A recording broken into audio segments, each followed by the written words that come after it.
Hi, I'd like to show you just a tip of the day. Some people like to put their eyes in before they paint their reborns, and they like to do that because they don't like the possibility of gouging or flaking off a piece of the paint when they push them in.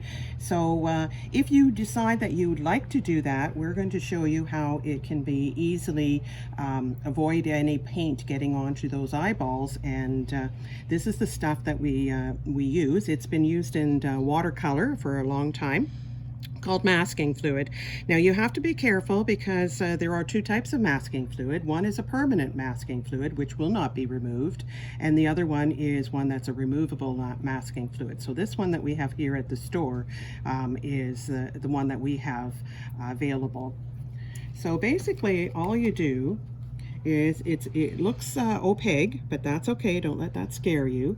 And you're going to take a Q-tip, or you could take a brush too, but I just find doing a Q-tip is just fine. And you're going to come in and just cover your eyeball with it. Probably these are small eyes. Now if you get any onto the vinyl, that's okay, because I'm going to leave it dry and then I'll just peel what I don't want off of it. So as you see, I can even take some of that off, but it will peel off easier. Just leave it dry, and when it dries, I actually have a couple of eyeballs here, put the lid on there, that I have already done. One's a glass eyeball and one is the acrylic eyeball. You can see it's on there because it has a little bit of a yellow tinge. It does dry clear, so you'll know when it is dry.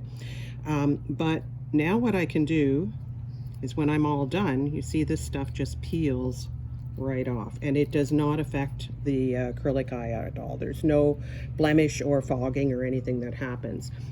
And of course it works on the glass eyes too, but I thought I'd just show you that's a lot easier to come off. Most things come off the glass eyes.